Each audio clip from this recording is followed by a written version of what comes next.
It's also, I think, worth thinking about, if you think about our attachments, if we took our attachments away, so if you got rid of all of our attachments, what's left over is not indifference. That's right.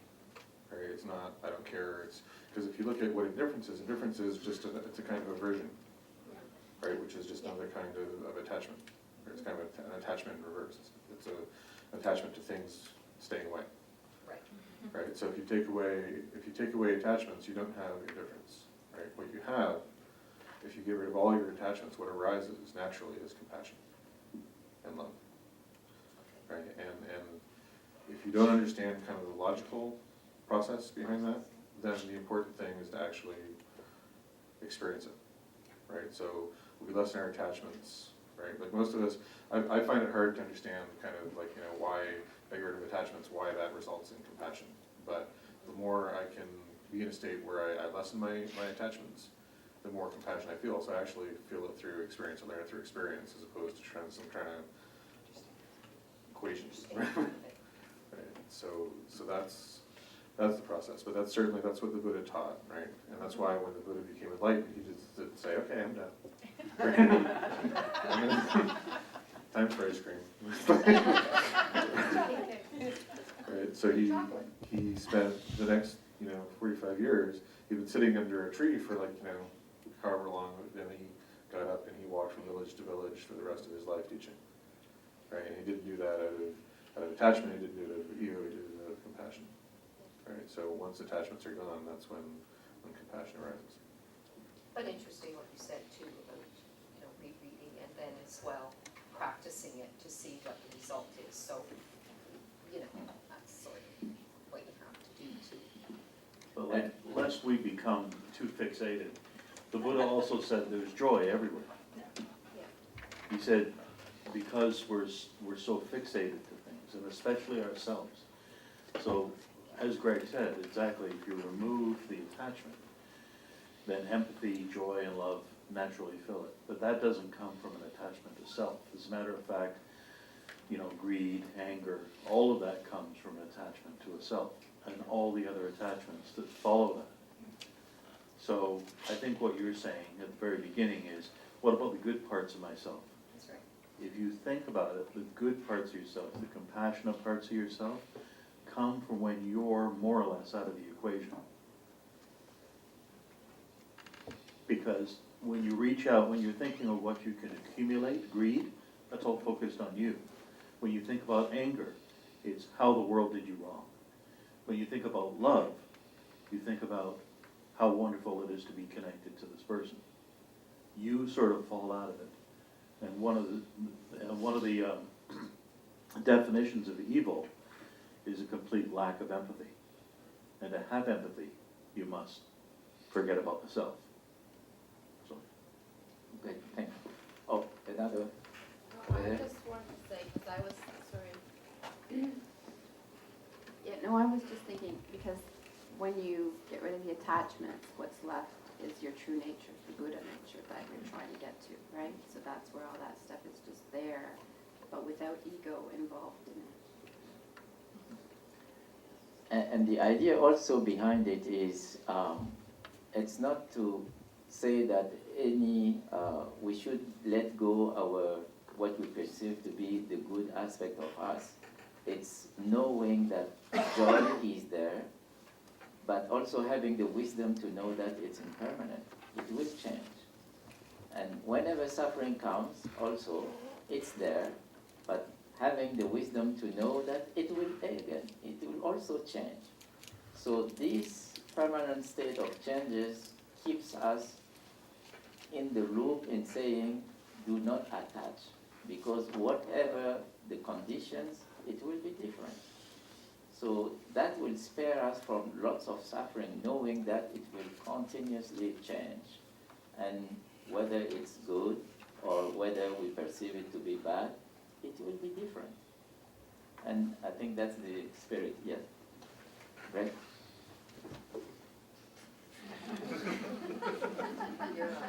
If only you weren't shorter. Well, some people try to take me down. Actually, well, I think forgot what I was gonna say. Impermanence, right?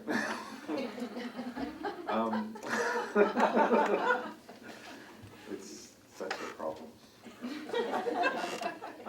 Just to follow Emmanuel on what you're saying, that really kind of struck a chord with me as well, because what you said about sort of the good parts of ourselves, right? So I think, what I was thinking when you said that was like, well, I'm a kind person, I'm a generous person, I'm a nice person, right? So do I really want to get rid of all that? But what I think Emmanuel is saying is that imagine, yeah, I'm kind and generous, but could I be greedy and nasty in other situations? Right? If I had been born in a different country, if I had had a different upbringing, if I had different parents, right? So none of this is myself, right? My country that I live in is not myself. My parents were not myself, right? The experiences happened to me were not myself. And if those had happened in a different way, I could be a thief, I could be a murderer, I could be a torturer, I could be any of a number of things. So when I say I'm a kind and generous person, is that really myself? Or is it just the product of my upbringing, my causes and conditions? So they're not really me, right? They're part of, it's the conditions and the causes around me went into making that, and that's what Emmanuel was saying about it being impermanent and not reliable. So if I have kind of this vision of myself as kind and generous, if I attach to that, and then I encounter different conditions which make me less kind and less generous, I'm going to suffer even more, right? It's like, it's one thing if you've always been in hell, but if you've been in heaven and then you have to go to hell, it's even worse. Yeah. Right? So it's kind of like that. So when we talk about the good parts of ourselves, we have to acknowledge that's not ourself, right? There is ultimately no self. It's a product of causes and conditions. I have to wrap my head around that. It takes a while. Don't worry. That's good. Thank you. Yeah. So, one of the root cause then of our suffering is basically our clinging, our attachment to the things we like or to the things we dislike, and because we don't want them to change. But since everything is impermanent in nature, so we have to cure this perception through the three. We have basically three poisons: greed, hatred, and ignorance. But interestingly enough, we can notice that greed and hatred are related to feelings, and ignorance is related to the mind. Now, we may ask ourselves, why are feelings important in Buddhist teaching? And if we go back to, as I said, we divided the Four Noble Truths into two pairs, cause and effect. We could also approach these feelings as the effect, and the cause is basically stemmed from the mind, from our perception. So I'd like now to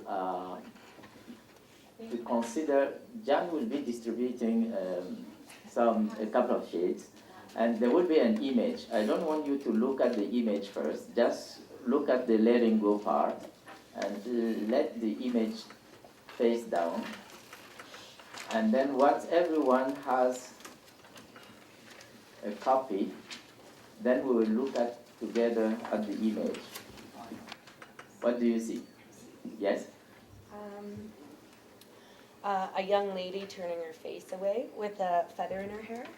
Okay, a young lady turning her face away with a feather. I see a witch. Who sees a different thing? Yes? See a witch. Ah, A lovely woman. okay. She sees a witch and ugly woman. Okay, raise your hand. Who saw the beautiful lady? I saw both. Ah, you saw both. Who saw both? Okay, that's interesting. So what does it tell us? It's a matter of perception.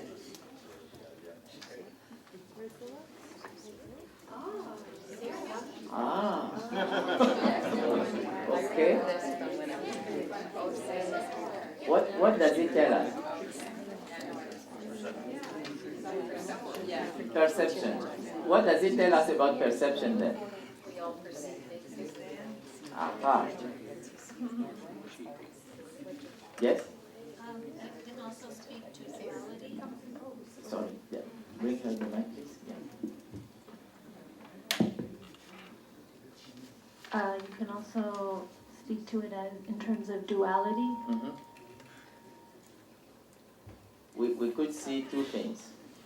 And actually, this, yes, Lori? What I find interesting is that moment when your mind shifts, when you're looking at one and then all of a sudden you see the other one. It's almost it's almost a physical sensation, right? Like it's zooming. And you can't actually see both at once. You can only see one or the other, even though you're aware the other one is there. Good.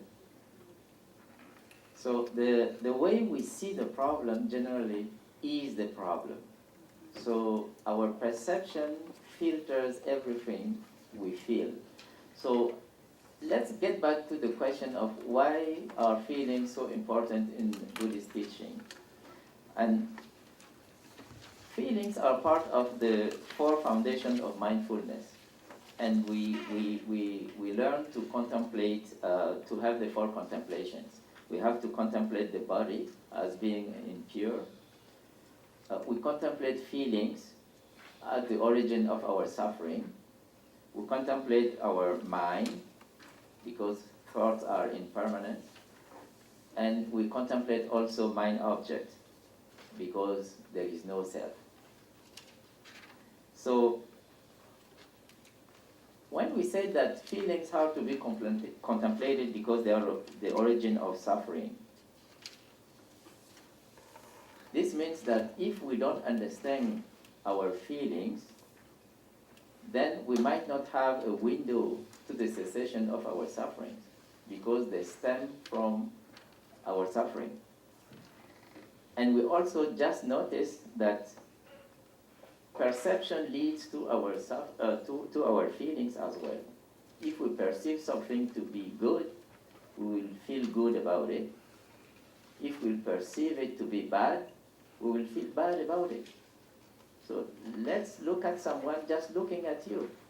And if you have no clue of why the person is staring at you, and you are in a, let's say, bad mindset, you'll take it to be bad. But if you are in, to call it, good mindset, you'll take it to be good. So once again, the problem is how you perceive it. How you see things is the problem. So, perception leads to feelings. And feelings lead to reaction, of course. And this reaction is the doorway to our suffering. So, of course, we will be tempted to conclude that feelings are bad because feelings lead us to suffering. But what I'd like to say here is all feelings are good. And this looks like a contradiction because we know that feelings lead us to suffering. How is it that feelings could be good? Let's look at the duality of our mind. We also alluded to that shortly. The way our mind processes information is basically on an on-off basis. This is good, this is bad. This is hot, this is cold. This is soft, this is hard. This is happy, this is unhappy, and so on and so forth. And this is an easy way for the mind to categorize things. But when you look at things in which you don't have necessarily an on and off, good and bad, a dual aspect, then it becomes more difficult to assess. For instance, let's take, for instance, how we grow up as adults. We start with being infants, we go through adolescence, adulthood, and old age. There is no specific point in time where you cease to be adolescent and become to be adult. and so on and so forth till your old age. These are basically processes. And processes are very difficult to assess, to evaluate. Why? Because it takes time. You need time to process, to evaluate, to assess processes. And that's the reason why coming to the temple is not a quick fix. There is no answer. We have to undertake the path. We have to go through the process, which is way more important than the goal. Because we may have our eyes sight on the goal, the winner, the prize, and forget about the journey. But the most important part, knowing that we will reach there, but you have to be fully aware, present of the journey. And that's why it's called the present, because it is our present. It's the only thing we own now. So let's go back to why feelings are good. At first glance, you don't feel good when you're sad. You don't feel good when you are in pain. How could we say that then feelings are good? Let's take it that way. If you ask a simple question, for instance, to the average person, your doctor, your teacher, or your psychologist, what are vehicles for? What would be the answer? Most likely, to transport people or things from A to Z. And this is a reasonable answer. And if you ask that same people, what are vacuum cleaners for? They would say, well, look, it is basically to pick up dust and clean the house. But when you ask people, what are feelings for? They may not have the same ready answer. And you wonder why. What our feelings are for? If we look at it in the terms of understanding, we could sense feelings as our built-in system. And it's a kind of system that will inform us that a need is being not met or met. So feelings are good because there are no bad or good feelings. The feelings are good or bad depending on how we perceive them.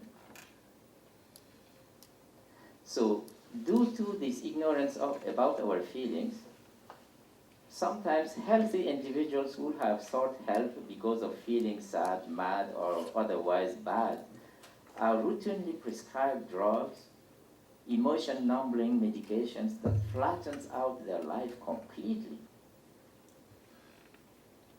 And the idea is to enable them to respond to issues in their life without becoming emotional. Well, tough luck. Because whether you like it or not, emotions are there.